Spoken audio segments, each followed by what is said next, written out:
and welcome to my channel Inspiring Life Changes. My name is Colette and I'm here today to do the reading for the full moon that is taking place in Virgo on the 7th of March, and it's taking place at 12:40, so that's 20 to 1 in the UK, and it's happening at 16 degrees and 40 minutes, so that's halfway through the sign of Virgo. Now, Virgo is opposite Pisces, which is where we have the sun at this time. And this full moon has got quite a lot of connections that are being made by both the moon and the sun together. We have Mercury, Mars, Uranus and Neptune, who are all involved in this full moon, as well as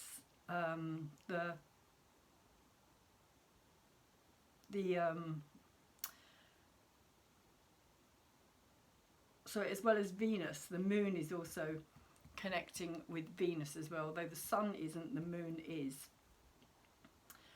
So what's interesting about this full moon for me in particular is that it's square the energy of Mars. It's a powerful T-square that is taking place at this time that has been kind of slowly building up. Mars is still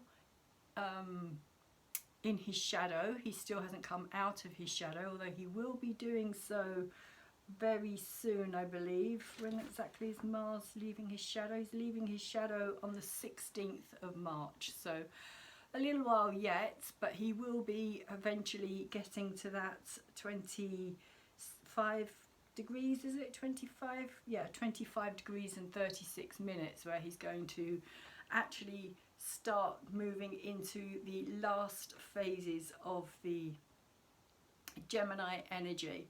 And the reason that this T-square with Mars is so important is because Mars is in the sign of Gemini and Virgo is ruled by Gemini. So there's a strong connection here between the energies. And Mars is the focus of the attention of this T-square as well. So we've got the moon over here and the sun over here, and then Mars is up here. So all the focus of attention is going into that point, that T-square point, which means that there could be a lot of fiery communication, a lot of like overthinking again, because Virgo is that very analytical mind. It's the logical side of Virgo, because Virgo is also ruled by Chiron as well. So Virgo has two sides to it, and it kind of stops Virgos from being too clinical, almost too mechanical in a way, or too robotic, even though Virgo is an earth sign. It's a very practical earth sign, but it's a sign that likes to get to the nitty-gritty of things. It's a sign that really doesn't like to leave any stone unturned. So this could also be a time for clearing things out as well, like clearing out. March is that time for spring cleaning, and we always get the full moon in Virgo round about the same time as we're moving into that spring equinox kind of period. So this is the time for clearing out, but it's also a time for clearing out on a kind of emotional level as well, because Virgo is opposite Pisces. So we have this kind of I want to say juxtaposition in a way, like these two energies, like they're very different. One is very logical, thinking, mind orientated, and the other is very much intuition. Logic doesn't come into it with Pisces. It's very intuitive, it's very knowing, it's very kind of like that deep awareness, because Pisces is such a deep energy. It's having that deep awareness of like knowing something when you don't know why you know it, but you do know it. So there's this kind of almost like a conflict in a way between these two energies at this time, but that conflict is also being kind of released through this Mars energy. So again, Mars in Gemini, communication. It could be a lot of talking going on. It could be a time when people may say more than they're expecting to say or wanting to say, purely because Virgo does like to get to the bottom of things. So, and Pisces is that intuitive. It's like knowing that there's something that hasn't been said that maybe should be said, or and it's like digging until you get kind of some not response so much, but some kind of like reaction, or reaction, because we've got that T-square with Mars as well, so it could be quite reactionary energy as well that we're dealing with here.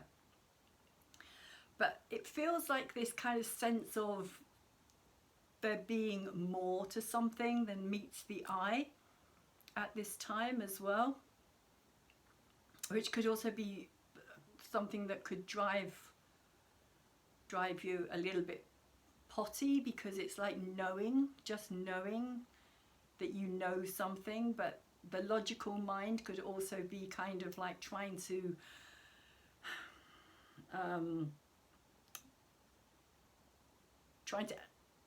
reason with you, kind of like, don't go down that road, you know, that's crazy, why are you thinking that, that's crazy.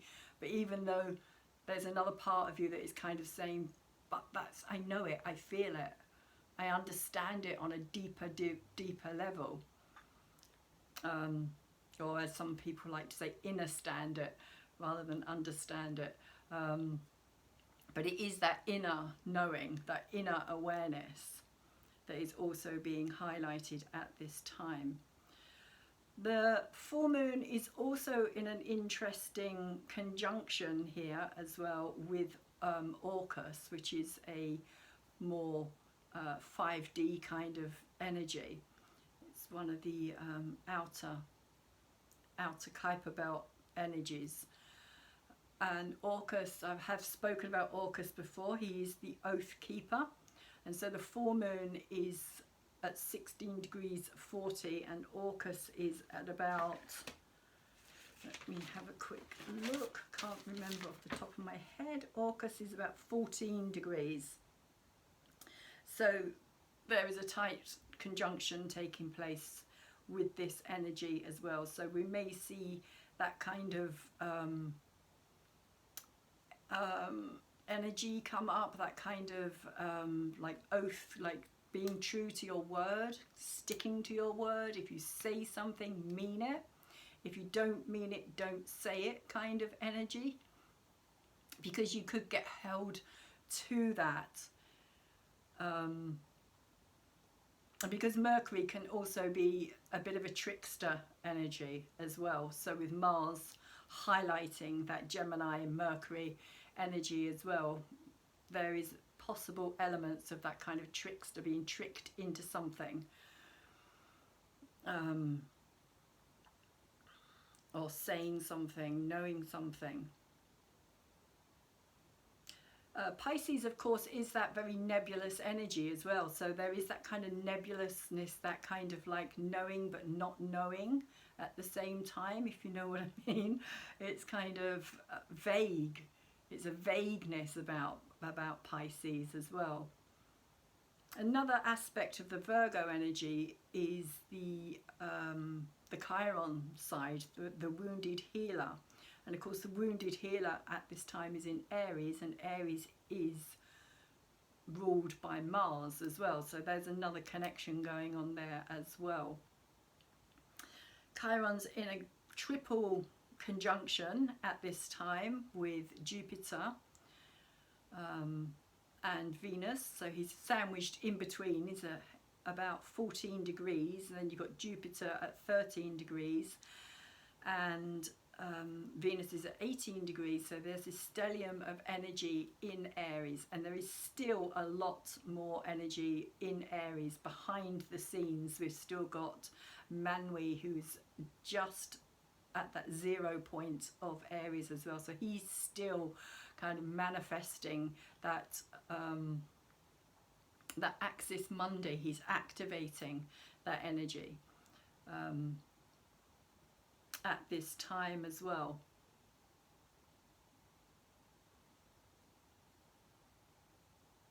And we've also got Salacia there as well. She's at about 7 degrees 35 of Aries. Manwy is also opposing Ceres as well, so that's an interesting energy that we have there, because Ceres is in Libra. She's retreated back to 3 degrees of Libra. And Ceres is the goddess of agriculture, and like it's where we get the word literally cereal from, is from Ceres, the goddess Ceres.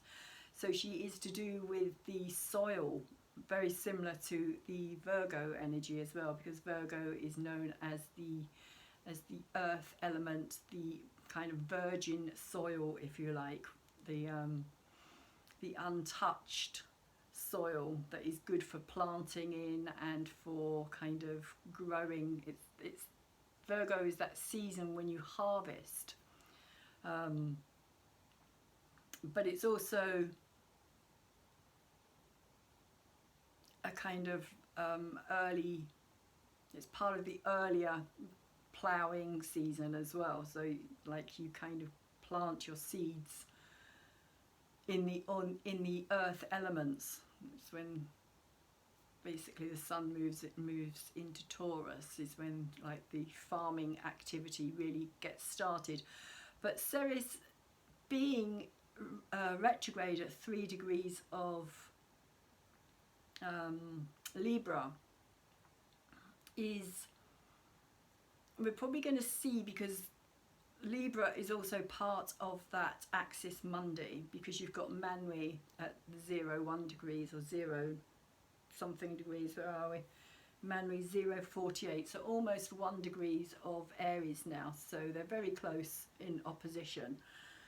Manwy is a highlighter. He's very similar to Jupiter in that respect. He kind of expands and magnifies things. Very similar kind of energy, but he's also very positive energy.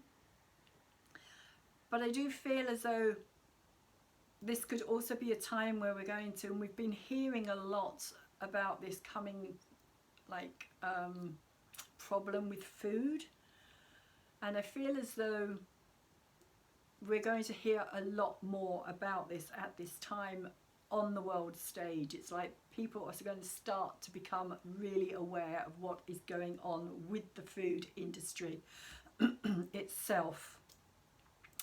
The kind of scarcity of certain products, and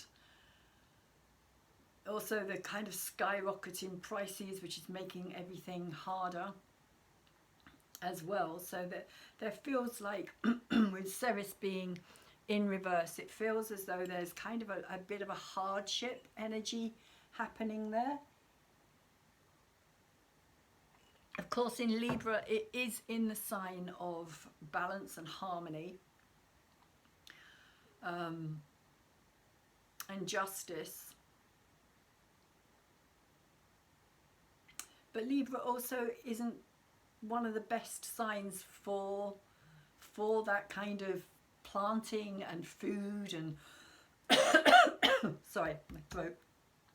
And if you think about it, by the time we get around to Libra, the crops have kind of already been brought in, and Libra is more the kind of weighing up of things. It's the kind of the time when the harvest would have been weighed and distributed, and for the winter months. So there's a kind of feeling of like something coming out about food, the food industry that has been kind of building gradually, slowly building up, but it's now going to become much more obvious and much more apparent to a lot more people, is how I feel about that one. Particularly also, of course, with the moon and, well, Orcus as well, as I was saying earlier, the oath keeper. The word, your word being your bond. Orcus, if you broke your oath, then Orcus was responsible for keeping you down in the underworld, in prison, until you realised the kind of seriousness of what you had done. So there is an aspect of that here as well. And also we have Make there as well. He's about 9 degrees 13 of Libra. Make is the kind of universal rules, universal law, the overall kind of like bigger karmic picture of things as well. So that's Make's energy. He is a creation god, Polynesian creation god, I think he is. Easter Island. But basically he is opposing Jupiter as well, so there is this, again, this kind of like enlarged, magnified energy happening here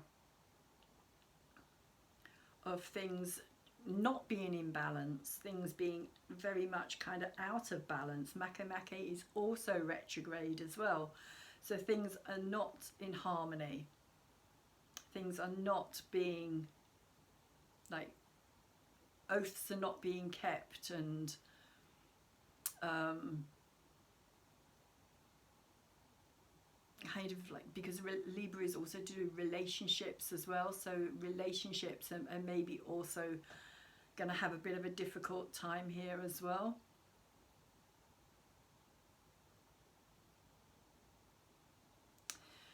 But the actual energies, let me just go back to the actual energies here that we have with this moon. So the sun is conjunct Mercury in Pisces, so again, kind of vagueness, kind of like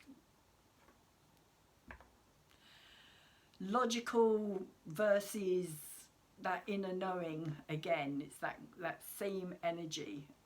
And of course the moon is also opposing Mercury at the same time as well, so a kind of fuzziness, like a kind of like haziness, a kind of like not really being sure of our own mind at this time as well. We also have Saturn, who is just about to join this this energy. We've got a forgotten the word now, my brain's going going dead, should have done this earlier. Stellium, that's the word, this stellium. So we've got Neptune, we've got the Sun, and we've got Mercury all in Pisces, and of course Saturn is going to join them about an hour after this full moon takes place as well. So Saturn moving into Pisces is really going to kind of bring that energy really kind of into our, how can you put it, into our structure, or into our environment, into our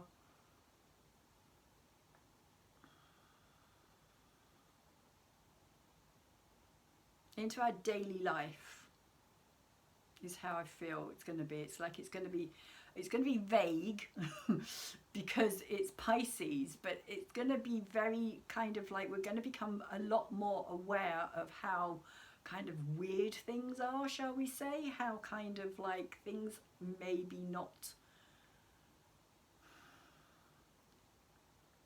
I want to say, not making sense.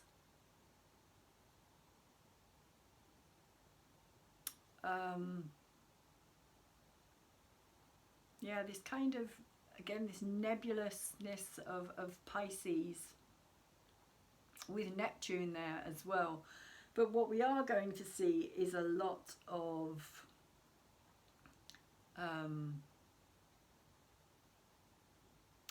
what isn't true, shall we say, come to the surface. We're really going to be seen and shown the kind of deception of this Piscean world, because Pisces is also the kind of dream state. It also rules kind of altered states as well. It also rules alcohol, drugs, hallucination, illusion. It can also be depression, victimhood. There's kind of that lower energy of Pisces, and then there's that kind of higher vibrational energy of Pisces as well. So we're really going to have to kind of trust something here, something bigger than us, something. It's like trust the plan, but like nobody really knows what the plan is. It's kind of unfolding in front of us as we go. It's that kind of like, almost feels like making it up as we go along, which kind of is what life is like. And it's kind of highlighting that in a way. It's kind of almost saying that with the Virgo side, Virgo wants to be very kind of planned. It likes to know what's going on. It likes to have its day set out orderly. And then you've got Pisces that can just come along and just kind of wash over all of that, and just kind of like, you have to kind of let it go, surrender to it. And that's also with Saturn moving into Pisces as well. There's going to be this need for kind of like letting go of the structures, letting go of the things that we think are solid in our lives, the things that we think are reality in our lives. There's going to be a lot of, that's what I mean by that kind of don't know energy. And Saturn, of course, is going to be in Pisces for the next year.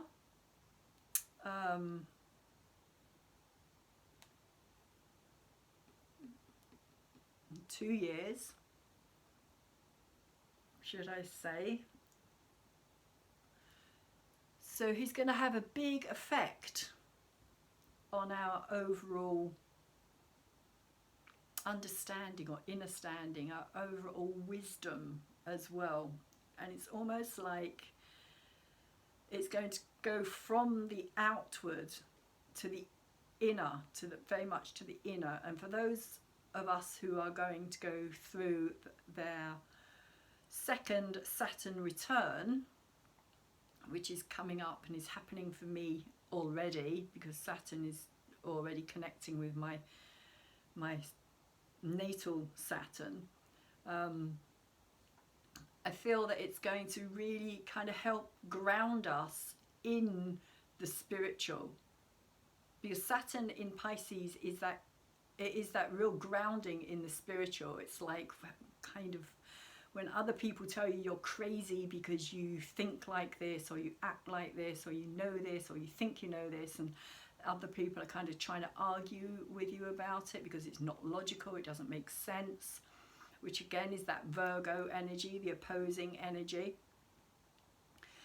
Having Saturn in Pisces is a real kind of groundedness in that inner understanding and that inner awareness, which can drive other people absolutely crazy because maybe they don't have that Saturn in Pisces in their natal chart, and therefore it really does kind of not make sense to them at all.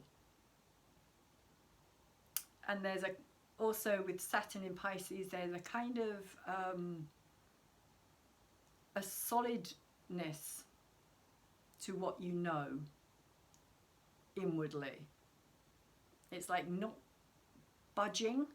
Saturn can be quite a stubborn energy, because again it's the third earth sign, and the earth signs do have that tendency to be a little bit stubborn.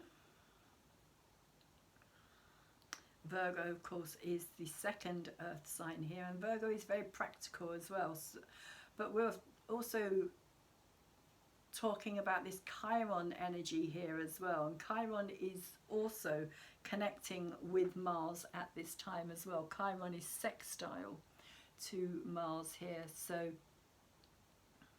that's kind of really firing up this wounded healer energy, which the Pisces energy and the Virgo energy is going to help to kind of heal.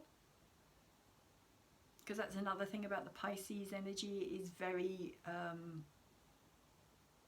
spiritual, it's very healing. There's something about a Piscean that can be very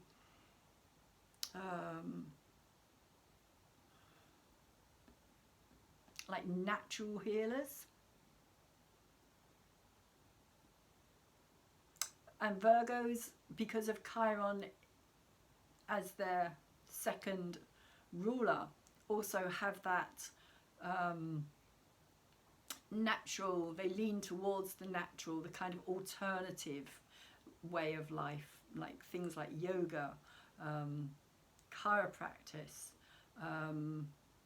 which actually comes from the word Chiron. It kind of appeared around the same time as Chiron was discovered.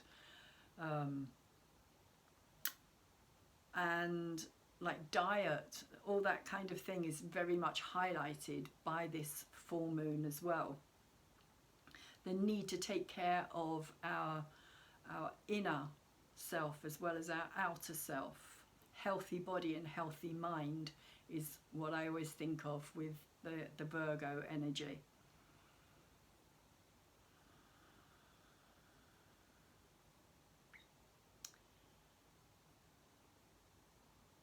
So where else do I want to go with this? Okay, so we've done the Mercury and the Mars. We also have the Sun sextile Uranus as well, and the Moon is trine Uranus. So Uranus is once more back in the picture. Uranus has been out of the picture for a while, but now he's back, which is that element of change, Uranus, that element of shocking, unexpected, out of the blue. And it's linked in with this Pisces energy and this Virgo energy. So again, it could have something to do with a medical profession, because the Pisces Virgo axis is known as the health axis as well. So it could have something to do like shocking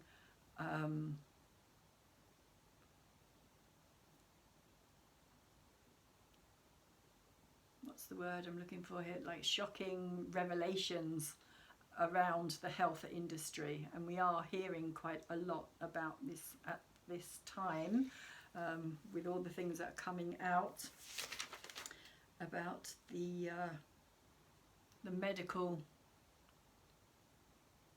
procedure, and although they haven't quite got that far yet, but I think that that's going to be the next thing, because now they're admitting where it came from originally and how it happened. So, but there's going to be some big shocks. There's going to be some big shocks coming with this sextile and this trine to Uranus at the time of this full moon. It may not happen on the full moon, it could be after the full moon.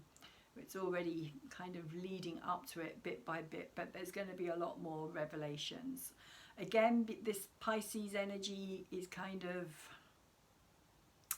how can you put it? It's kind of fake energy. It kind of, there's a falseness about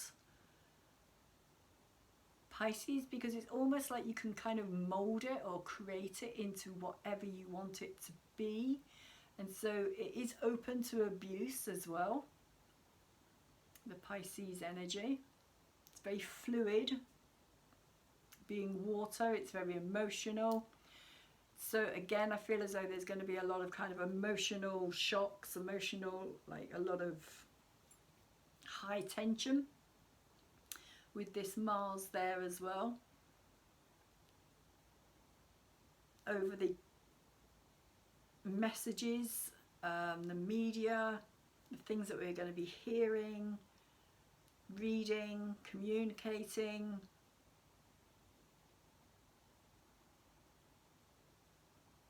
And of course also Uranus in Taurus is also helping with the big changes earth-wise as well, the earth, the shifting of the earth at this time as well, especially when Uranus and the Sun connect. There is often a lot of disturbance in the physical world, so I think we're going to see a lot of that as well. And there could also be some shocking revelations around religion.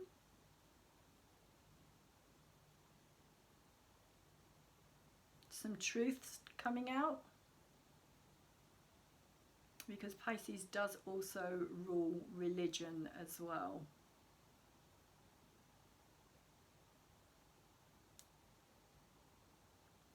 But it's also very spiritually oriented. Pisces energy is that higher, universal, connected with everything. Pisces has no boundaries.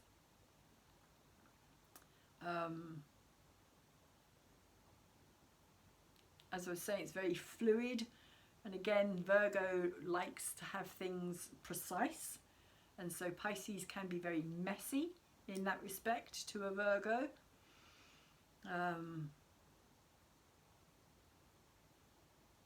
So anybody, I meant to say this earlier, but anybody who's got anything between those degrees where this Sun is, so that's 11 degrees of Pisces and 11 degrees of Virgo, and 21 degrees of Pisces and 21 degrees of Virgo, and that's also the same for the other mutable signs here as well. So that is Gemini and Sagittarius. If you've got anything, any planets or any points between those 11 to 21 degrees, you are going to be affected mostly by this full moon.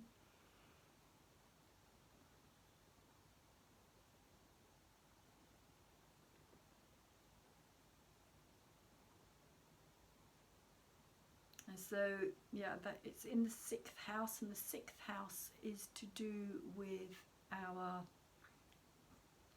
routine, our day-to-day work we do, how we do it. A lot of Virgos are drawn to the, what's the word? The, can't think of the word, it's service. The service to others is another big, major part of the Virgo energy,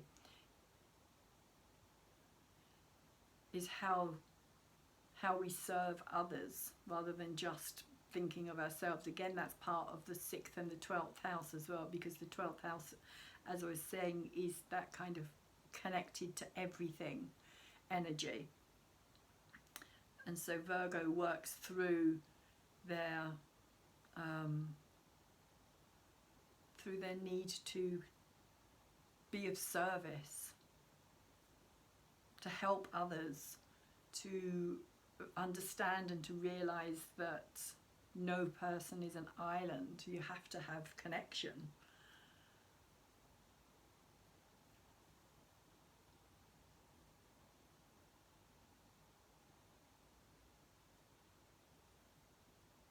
So there could be an element here of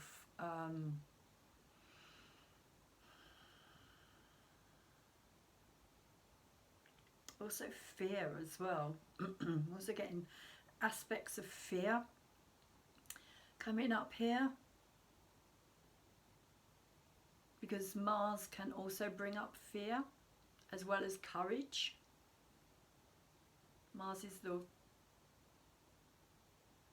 courageous warlord. So again, we could also hear a lot about that, the W word as well. Pluto is still at 29 degrees, slowly edging forward into the sign of Aquarius. So he's already kind of activating that Aquarian energy, the energy of the people at this time, as he's leaving behind that Capricorn energy of government and top-down kind of like pyramid structure, the top of the pyramid, governance, like the power play that we're going to see at this time is going to be quite strong and quite kind of distinct, with Saturn leaving, Saturn leaving Aquarius and Pluto just about to move into Aquarius on the 23rd, which I also think is just after the new moon, which is taking place just prior to Pluto moving into Aquarius, I do believe. And my laptop's decided to turn itself off, which is really helpful. So what else do we have? Oh, of course, yeah, Mars has also been in Gemini for almost 7 months now, so Geminis have really been through the ringer with this energy. Mars, of course, is also the activating energy. It activates or reactivates. So it's reactivating the Black Moon Lilith energy at this time as well. And Black Moon Lilith herself is also quincunx to Mercury as well. So again, an interesting kind of juxtaposition going on here with this energy of Black Moon Lilith in Leo,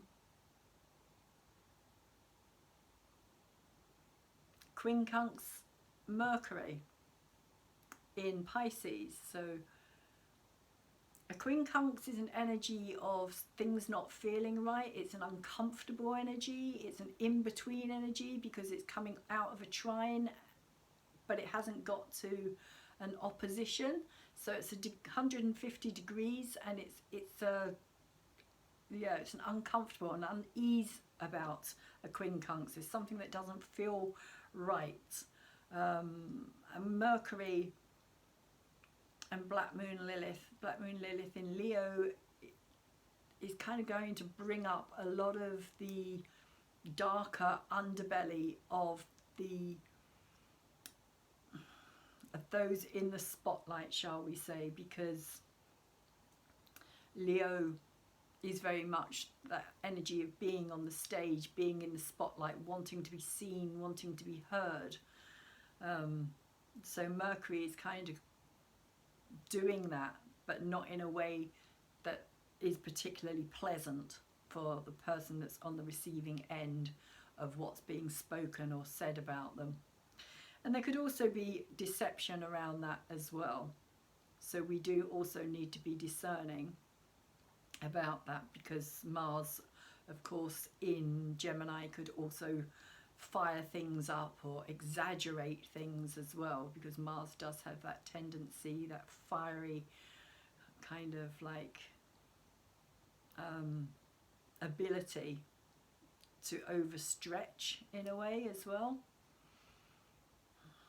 And Jupiter is also connected, I believe Jupiter is connected with Mars at this time. And Mars is square to Neptune at this time as well. So yeah, a definite kind of deception could be on the cards here. So discernment, like don't believe everything that you hear, because not everything may be true. And there's a lot of media kind of fakeness out there at this time as well. I think it's really important to be very aware of how much AI crap is being put out there and being passed as being truth or real. We need to really kind of like look closely before we just accept that this is what it says it is, because there is a lot of fake messages, fake leading us down this kind of other routes, shall we say, leading us down routes that aren't where we want to go. It's not the truth. And that's really what we're looking for, especially with this Jupiter energy, with this triple or this conjunction with Chiron and Jupiter. We've also got Eris in Aries as well still. We've also got Juno, I believe. Is it Juno? No, Vesta. Vesta is in Aries at this time as well. So again, a lot of energy in this Aries energy. Or in this Aries sign, should I say. Aries being the first energy, the new, the beginning, starting something afresh. And we're about to have a new moon happen in Aries as well. And there is a very interesting lineup which is happening at this time. We have at this time nearly all our planets, especially our personal planets, are all in the personal signs. So basically we've got Pluto at 29 degrees of Capricorn and Saturn at 29 degrees of Pisces. And they're going to be kind of staying in those positions, but the Sun is going to move on and Mercury is going to move on. Neptune is going to be staying in Pisces as well. But the vast majority of planets are going to be in the sign of Aries, Taurus, Gemini, Leo with Black Moon Lilith. And they're going to be there for quite some time. So they're all in our personal houses, which is kind of making this a very personal, very direct experience for us. Because there's nothing in our outer relationship houses. This is all very interpersonal relationship with ourself. This is all about ourself on a very deep level. And this will kind of be taking place from the solstice, not solstice, sorry, from the spring equinox. I don't know where I got solstice from. From the spring equinox, when the sun enters that 0 point of Aries and really kind of starts up that whole astrological year, which is going to be happening on the 20th of March as well, just before we get the new moon. And then we've got another very interesting phenomena happening, because the new moon is going to be happening at the very beginning of Aries, the very 0 degree of Aries. And so we're then going to have the full moon in Libra, I believe it is. The full moon in Libra. Yeah, the full moon in Libra. But then we should be getting, after that, we should be getting a new moon in Taurus. But we're not, because we're going to be getting a second new moon in Aries. So this Aries energy is really kind of highlighted at this time. It's really very important at this time as we move forward. All those Aries traits of sovereignty and our courageousness, our kind of passion, our drive, our need for our needs to be met as well. Aries is very much about our needs. What do we need? What needs do we have that need to be met? And I feel as though it's really kind of like highlighting that energy for us, which is why everything seems to be in these 6 personal houses, our own inner space, rather than the outer space of the other 6 houses, from Libra round to Pisces, the 12th house. And there's another thing about this Pisces energy as well. It is very much the kind of last energy. It's the 12th house, so it's the ending energy. So there are endings happening and there are beginnings happening at the same time here. So yes, we also have Vesta at 12 degrees as well. So there is this triple conjunction with Vesta, and Vesta is the sacred flame. She is the hearth, the home.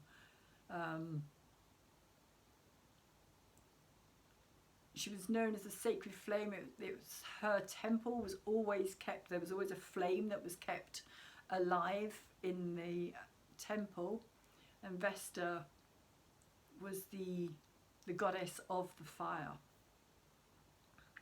and the home and the hearth in particular as well. So again, it's kind of highlighting all of those needs at this time, a healing around that whole aspect. Also, what is sacred, what is not sacred to us on a deeper personal level, our own personal sacredness. And I also just want to mention again, like Pholos is also very much in this picture as well, because he's also square to Makemake. So there is something kind of, it feels like something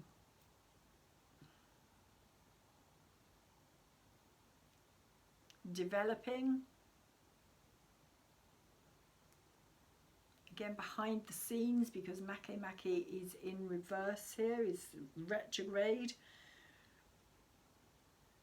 And he is also opposing Jupiter, so there is also this element of Pholos is also square with Salacia in Aries, as well as Vesta, as well as Jupiter as well. So he's also connected in with this whole Aries energy, which can kind of, fire can kind of bring things to life, shall we say.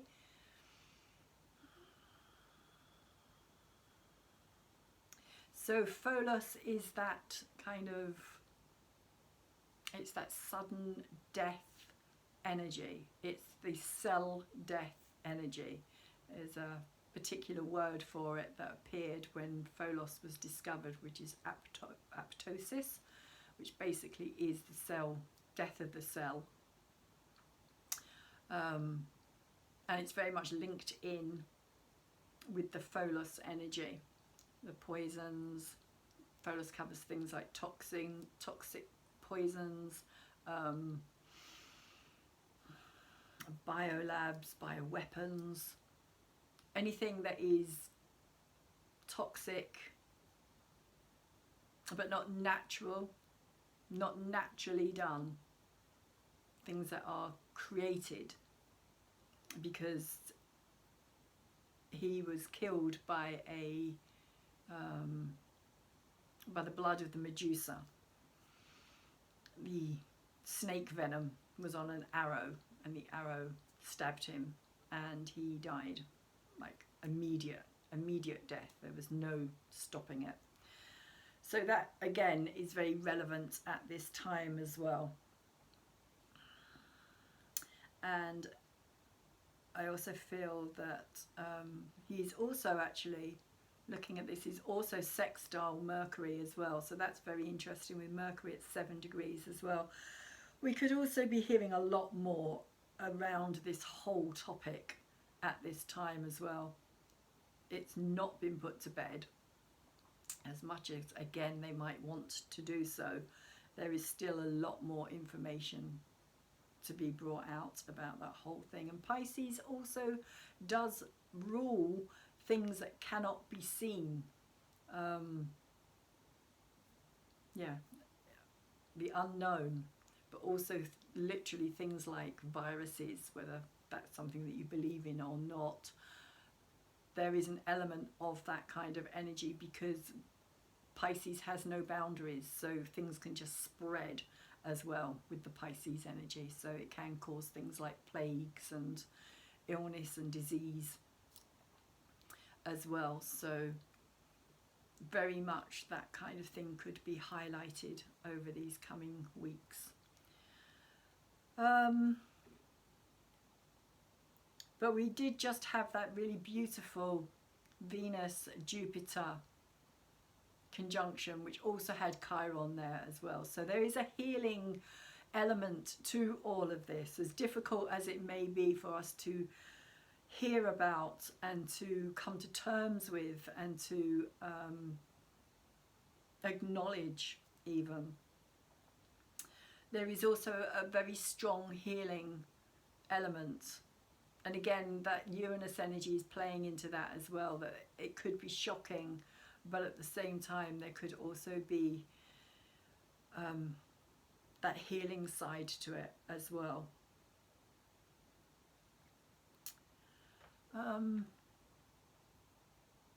Okay, so I was going to pull a card earlier on for the astrology before I even started it, but I kind of just jumped in. I will say, for anybody who's interested, there will be a link in the description down below for you to go and check out your own natal chart, so that you know where this full moon energy is taking place and how it may be affecting you personally as to which house it's taking place in. On the collective level, it's happening in the 6th house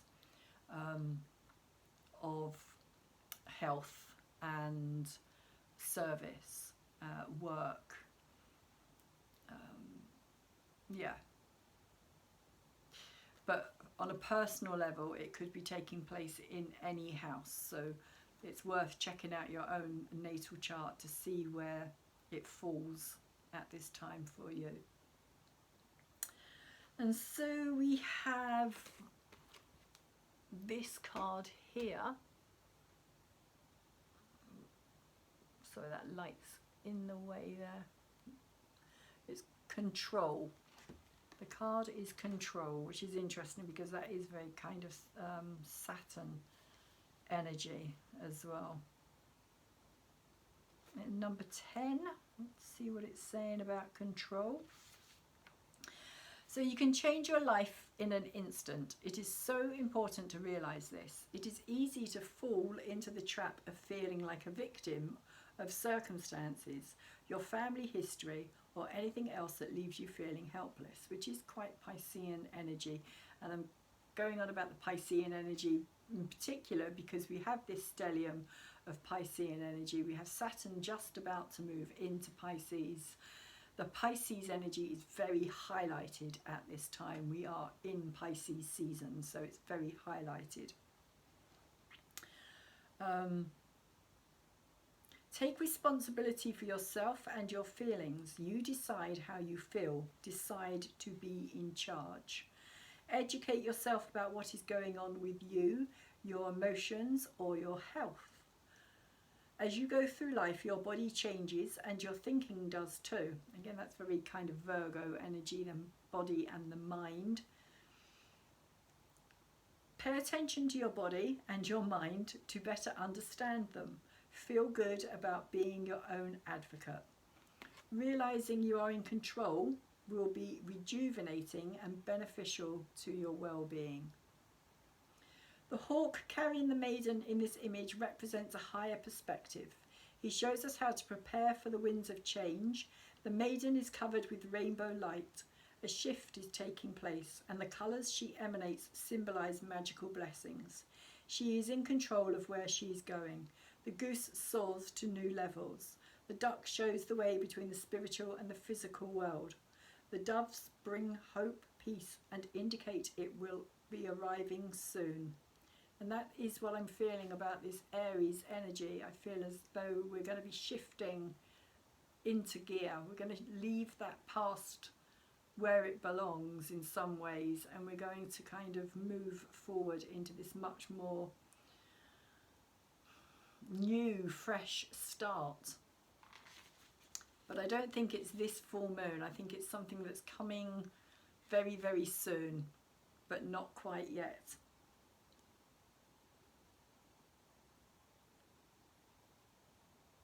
A shift is taking place, and the colours she emanates symbolise magical blessings. She is in control of where she's going. The goose soars to new levels. Okay, I've read that. You are headed in the right direction.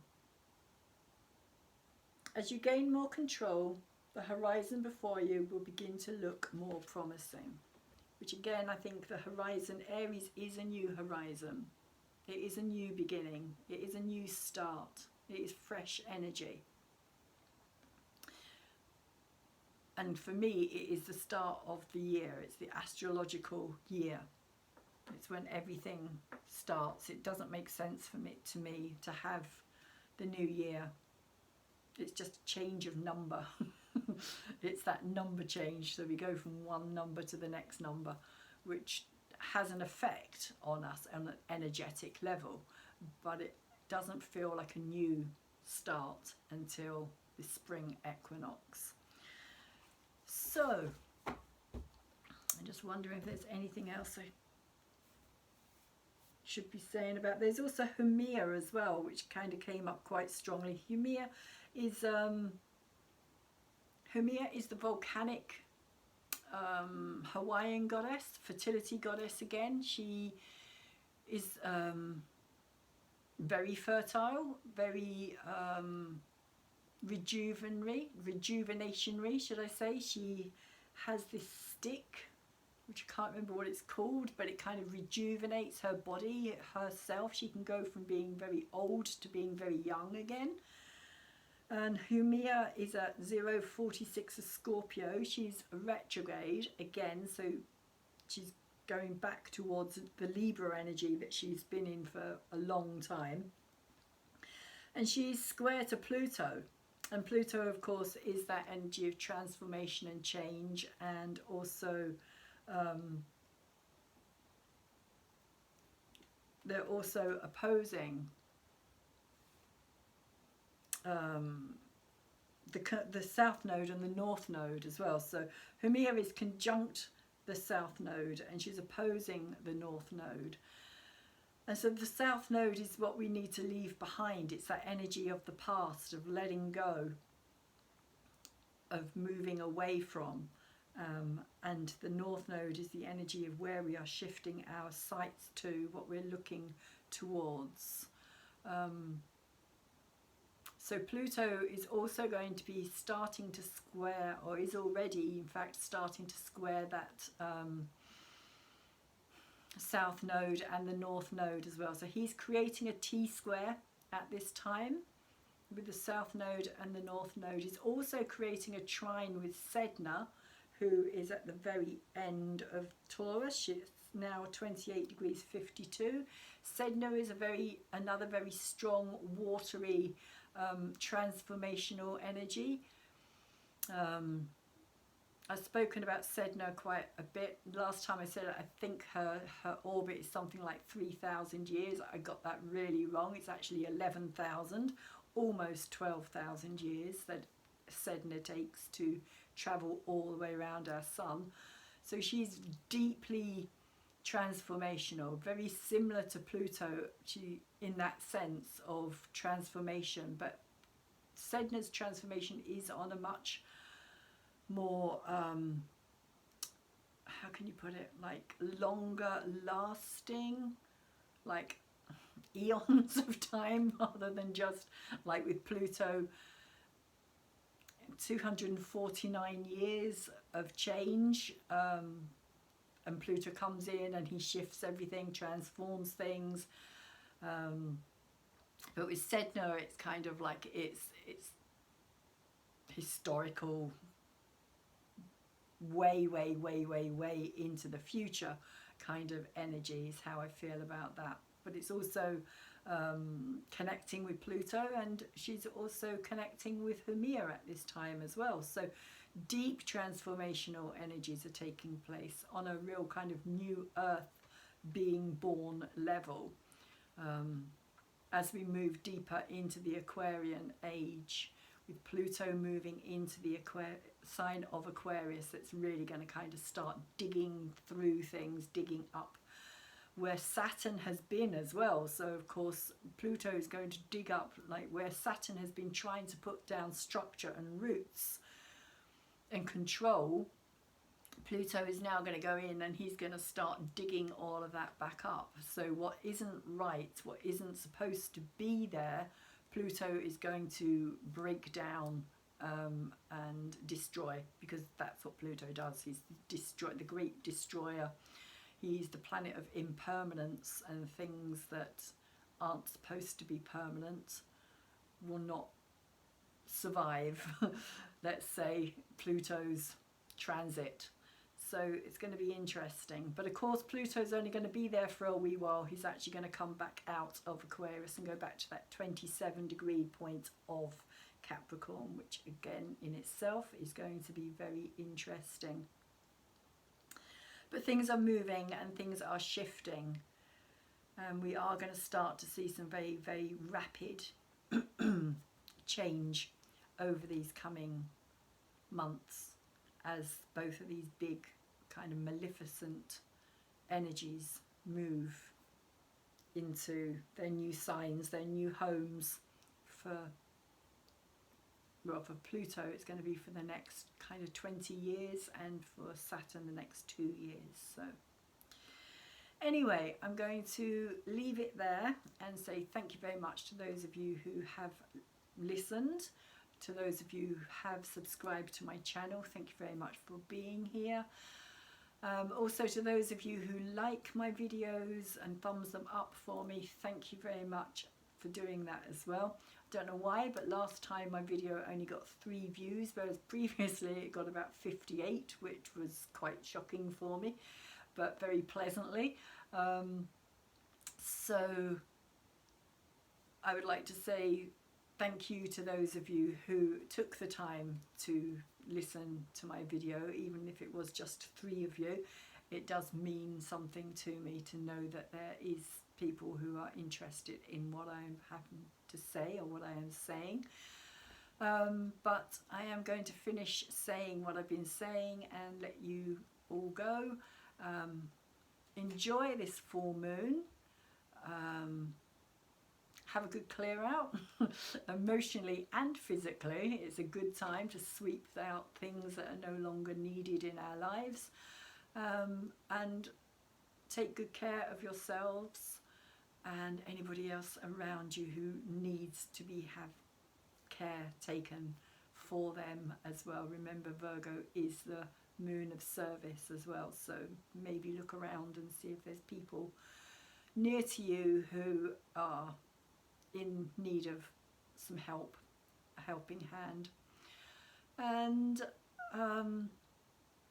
of course with the Pisces energy as well, compassion is one of its higher vibrational energies as well there. So let's kind of try and remember to be compassionate to each other through these difficult times. And there's probably other things that I need to say, but I'm just going to leave it there. Description, like I said, for a birth chart below. And if you feel like sharing this with anybody you feel may benefit from the information that's in here, and if you yourselves have found the information of any relevance or interest, please thumbs it up for me, because it does really make a big difference to my channel, and I am really trying to get more of my time and my message out there as well. So again, thank you very much, and hopefully I will see you all again. Take care.